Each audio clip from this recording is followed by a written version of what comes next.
السلام عليكم، ازيكم يا جماعه؟ عاملين ايه؟ انا توفيق الحديدي، اشهر واشطر واجمل بني ادم في مصر. ازيكم؟ عاملين ايه؟ اتمنى تكونوا كلكم بخير يا جماعه. الناس بس اللي قاعده تقول الصوت مش واضح يا توفيق، هات مايك يا توفيق. هو ما حدش خد باله في السيزون الجديد ان انا بالفعل جبت مايك جديد. ده كان المايك القديم بتاعي، ده المايك الجديد. ده المايك القديم مقارنه بالمايك الجديد. انا دافع بتاع 13 جنيه في المايك ده. ف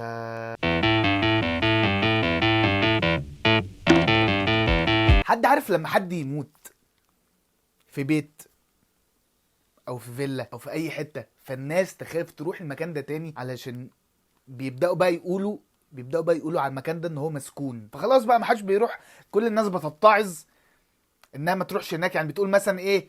ان البيت ده خلاص، البيت ده مشؤوم، في واحد مات فيه، فانا لو رحت هناك هموت، فانا خلاص انا مش هروح هناك تاني. فاحنا النهارده ان شاء الله هنتكلم عن المستشفى. بجد يا جدعان، هو انتوا اغبياء؟ كل ما حد يروح المستشفى يموت. سبحان الله، سبحان الله، يعني سبحان الله، كل ما حد يروح المستشفى تبقى دي اخر ايام ويموت. طب ده معناه ايه؟ لو بطلت تروح المستشفى مش هتموت. لو خدت بالك، يعني انا عايزك كده تفكر معايا. لو خدت بالك، كل الناس اللي في المستشفى عيانين، واللي بره المستشفى، اللي بره المستشفى مدرجين.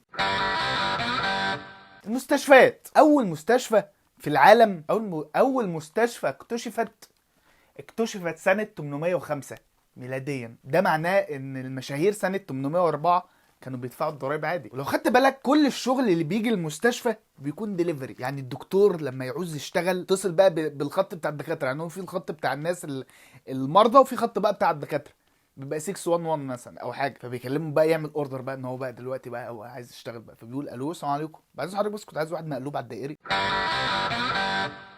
اتفضل، ده رسم القلب بتاع حضرتك وان شاء الله تكون كويس. ايه وحش؟ مش عاجبك؟ تحب ارسم لك سمكه؟ وخدت بالي ان في اوضه في المستشفى اسمها العنايه المركزه. اسمها العنايه المركزه، اللي هم يعني بيعتنوا بيك قوي. يعني هي في الاوضه دي بيعتنوا بيك قوي، بيعتنوا بيك موت، بيهتموا بيك قوي يعني. بره العنايه المركزه بقى يولع بجاز وسخ بقى. ما حدش يديله حقن يا جماعه، ما حدش يديله حقن. الوسخ ده اللي مش في العنايه المركزه ما حدش يهتم بيه. سيبوه سيبوه، انت تتعور. تعرفش سوق مكان؟ مسافر مسافر مسافر وحدك وفايتني. خدت بالي ان في المستشفى فيها دكاتره كتير. حد خد باله من الحوار ده؟ بجد يا جماعه، حد خد باله ان المستشفى فيها دكاتره كتير؟ وبجد الدكاتره من اكتر الناس اللي بيصعبوا عليا في حياتي. هو حرفيا من اول يوم ليه في الجامعه وهو متراكم عليه مذاكره. ده الامبريشن بتاعي. الدكتور مكتئب وبيسمع اغاني.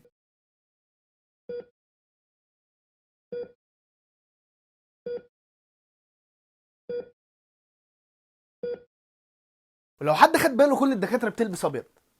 حد خد باله من الحوار ده ان كل الدكاتره بيلبسوا ابيض؟ انا متاكد ان دي كانت حاجه بتضحك في دماغ الشخص اللي قرر ان كل الدكاتره يبقوا بيلبسوا ابيض، اللي هو عشان المريض اللي يبقى في غيبوبه يصحى من الغيبوبه فجاه يلاقي ناس كتير فشخ لابسين ابيض، فيترعب يفتكر نفسه مات. فالدكتور يخش عليه يقول له ايه يا عم، بنهزر معاك بتجمد كده، انت سالب بنوتي ولا ايه؟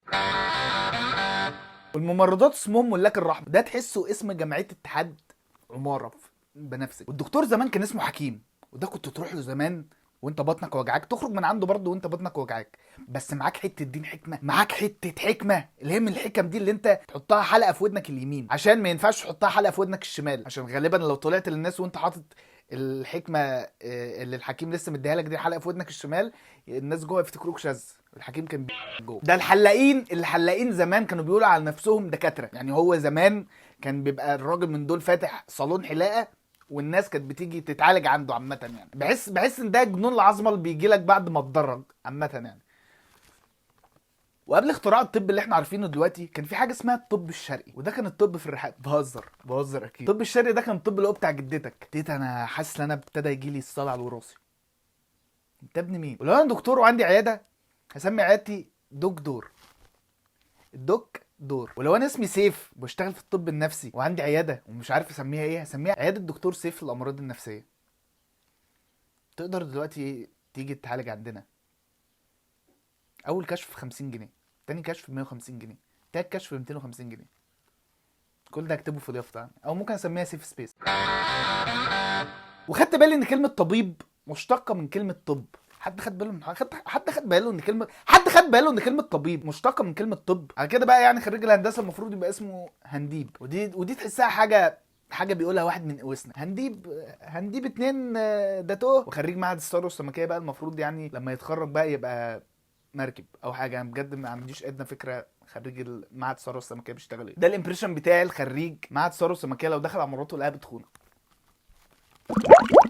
ده الامبريشن بتاعي الطالب في معهد الثروه السمكيه وهو بيجيب ملازم الجامعه من مكتبه الجامعه. لو سمحت كنت عايز 2 بوري ماشي. ده الامبريشن بتاعي الخريج معهد الثروه السمكيه وهو بيرقص على اغنيه يوم فرح. شد الخلوع يا مراكبي. ده الامبريشن بتاعي لواحد خريج معهد الثروه السمكيه وهو بيتخانق مع واحد شغال في بحر. يا سمك يا حبيبي. ده الامبريشن بتاعي اللي شغال في بحر وهو بيرد على خريج معهد الثروه السمكيه. كاسمين امك على الحلال اللي مش على الحلال ما هسيبك. وفي عمليه اسمها عمليه قلب مفتوح ودي بتبقى اسمها الترقيع باين، والدكاتره بتترعب من اوض الاكس راي. يعني انا فاهم ان الشاب خالد كان ليه كام اغنيه وحشه بس مش الدرجات دي يعني. غالبا في حد عمل لهم تروما وهم صغيرين اللي هو حبسهم في الاوضه وطلع يجري. ولو انت معاك عربيه وعايز تبيعها بسرعه، يعني لو انت بقى معاك عربيه بقى ونفسك بقى تغورها في داهيه وعايز الناس تشتريها بسرعه، تقول لهم بقول لكم يا جماعه العربيه دي استعمال طبيب. عشان الطبيب يعني 24 ساعه بيبقى في الشغل وما بيعرفش يروح حته بالعربيه، وحتى لو خد يوم اجازه ما بيعرفش يروح حته برضه علشان بياخد 2400 جنيه اخر الشهر، فيعني ما يعرفش حتى يروح قريه 100 بيزو حتى. يعني العربيه استعمال طبيب بس الطبيب ذات نفسه مش استعمال طبيب. انا اعتقد يعني اول واحد قال للدكتور اللي انت هتشتغل 7 ايام في الاسبوع وهتقبض 2400 جنيه وهتشتغل 19 ساعه في اليوم والبصمه هتبقى 6 الصبح، الدكتور قال له ماشي يلا انجزني ارجوك عشان ورايا مذاكره عايز اروح الحق اذاكر. يعني الدكاتره حرفيا ما بيعرفوش يعملوا اي حاجه في حياتهم غير المذاكره، حرفيا 24 ساعه بيذاكروا. يعني هو مثلا كان ممكن يسمع للي قال له كده مش شتايم، لا كان هيسمع له اللي هو ذاكره عشان غالبا هيبقى عنده امتحان بعد بكره يعني. واخر سنه في طب اسمها امتياز، على اساس يعني اللي هم كانوا بيعملوه قبل كده اسمه ما كانش بيعملوا حاجه. يعني هم غالبا اول ما تخش طب تبقى ليفلات. اول سنه مثلا بتبقى في ليفل الضعيف جدا، فعديته بتخش على الليفل اللي بعده جيد، عديته بتخش على الليفل اللي بعده جيد جدا. بعد كده اخر سنه بقى اللي هي امتياز، سنه امتياز بقى بتقابل فيها الوحش بقى. سنه امتياز بقى اللي هو بقى اللي بيمتحنك شفوي بقى دكتور جواد عوده، يسالك في امتحان الشفوي مثلا نفك جلطه المخ ازاي، فانت تقول له يعني عادي زي اي دكتور مثقف ندوبها ببلازيوميجين. جماعه بجد الدكاتره بيتكلموا بجد لغه لوحدهم. عشان كده هتلاقي ال خطهم ما يتفكش غير برموز. يعني هم غالبا بيتكلموا بالمورس كود وكمان بيكتبوا بلغه بالباينري. ايه بلازيوميجين دي؟ في حاجه اسمها بلازيوميجين؟ ايه القرف ده؟ تدرسوا انتوا؟ بتدرس انت؟ ايه اللغه المعفنه اللي انت بتدرس بيها دي؟ بلدك فين انت؟ المهم يعني هتقول له في امتحان الشفوي ندوب الجلطه بالخرب من الوسخه الزباله القرف اللي انتوا بتدرسوه ده. ما تدرس يا عم بلغه تانية يا عم، ما تدرس يا عم الخرا ده يا عم. عايز اعرف ان اللي هيصور الحلقه ايه بلازيوميجين ده؟ ايه يعني انت حافظ كل حاجه؟ يعني انت حافظ كل حاجه؟ طب بقول لك ايه هي عاصمه السودان؟ قول لي كده لو انت بقى دكتور شاطر حافظ كل حاجه، قول لي ايه عاصمه السودان؟ طب حطه المهم يعني فهتقول لدكتور عواد جوده او ايا كان اسمه ايه هندوب الجلطه ببلازيوميجين، هيقول لك لا، معلقتين حلبه 3 معالق بن. سمعت ان دكتور جواد عوده ده اتوقف من قريب. بس دكتور جواد عوده ده كان بيقول حاجات غريبه قوي. يعني اللي هو كان يبتدي الفيديو يقول لك عندك سكر فالمفروض يعني حد بيقول فيروح قايل له طب ربنا يشفيك. في دكاتره بقى بيبقوا خريجين طب عسكري وده يفرق كتير قوي يعني عن الطب العادي. عشان لو انت خريج طب عادي هتبلغ اهل المريض ان هو عنده سرطان كده للاسف والد حضرتك عنده سرطان. لو انت دكتور عسكري بقى تبلغهم كده للاسف والد حضرتك عنده سرطان يا فندم. مش عارف. وحرفيا مهنه الطبيب دي اهم مهنه في العالم. انت حرفيا ممكن يبقى انت حرفيا ممكن يبقى حد محتاجك في اي وقت في اي حته في اي مكان. يعني انت مثلا ممكن تبقى في الطياره فواحد يبلع بذر الزيتونه فتلاقي واحد بيقول يا جماعه حد يا دكتور، فهتروح انت يعني تبوسه من بقه او ايا كان يعني تعالجه ازاي. يعني مفيش مهنه تانية حرفيا، عمري ما شفت مهنه تانية في حياتي حد هيبقى ممكن يبقى محتاجها كده. يعني مثلا مش هنبقى في قعده عائليه جميله وكلنا بنضحك ومبسوطين وفي واحد بيموت من الضحك، عمك بيموت من الضحك مش قادر، فتلاقي واحد وقف وقال يا جماعه في حد هنا مهندس يجي عشان يقن على الراجل اللي بيضحك بصوت عالي ده. ها في هنا مهندس يجي ينظر، تلاقي بقى المهندس راح بقى وقال له انت ايه، انت متضايق؟ انا مهندس اصلا مهندس وبفهم في كل حاجه. انت ايه انت ايه انت بتضحك ليه؟ انت تعرفش الضحك اصلا غلط؟ الموجات الصوتيه بتاعت الضحك دي ممكن كده تعمل زلزال، تعمل زلزال كده في العماره. خدت بالي ان الدكاتره معظمهم بيتجوزوا دكاتره تانيين مش من نفس الجنس، يعني اقصد دكاتره رجاله بتتجوز دكاتره ستات. هل يعني انتوا فاكرين نفسكم في العيله الملكيه؟ يعني ليه العنصريه دي يعني؟ ولا انتوا مش لاقيه وقت اللي هم يعني هو غالبا اتعرف على البنت في الامتحان المقالي، راح كتبوا كتاب عند الدكتور اللي بيمتحنهم شفوي.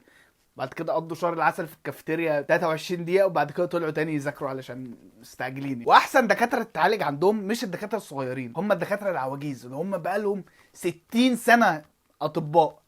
ليه؟ عشان غالبا انت هتبقى مثلا عندك مرض او عندك داء في جسمك، فاول ما تروح للطبيب العجوز ده المرض يعرف انك قاعد مع راجل عجوز ينظر بقى على المرض. انت ايه ده؟ انت عندك زهايمر. فالزهايمر بقى ويقول لها ويطلع يجري كده. ودكاتره العيون لو انت رحت حد راح لدكتور عيون قبل كده، لو انت رحت لدكتور العيون بيقعدك على جهاز كده بيخليك تبص على باراشوت. عارف ليه؟ عشان انت عمرك ما هتعرف تبص على الباراشوت ده وانت بره دكتور العيون، عشان انت هتبقى محتاج نضاره. يعني هو غالبا كل الدكاتره كده كل واحد عنده جهاز بيخليك تشوف الحاجه اللي انت مستحيل تعرف تعملها بره او تشوفها بره او ايا كان. يعني دكتور النفسي مثلا عنده جهاز كده بيخليك تحط دقنك كده وتبص فيه، بتشوف نفسك بقى وانت قاعد مفشوخ ضحك ومبسوط قوي وقاعد مع ناس وبتهزر معاهم مش متضايق يعني، وانت قاعد بقى عند دكتور الذكوره بيفرجك على فيلم 6 عادي يعني. بس كده يا جماعه، دي كانت نهايه الحلقه. اتمنى تكونوا اتبسطتوا، ولو ما اتبسطتوش بجد بجد بجد عادي. انا توفيق الحديدي، وده كان فيديو بيضحك.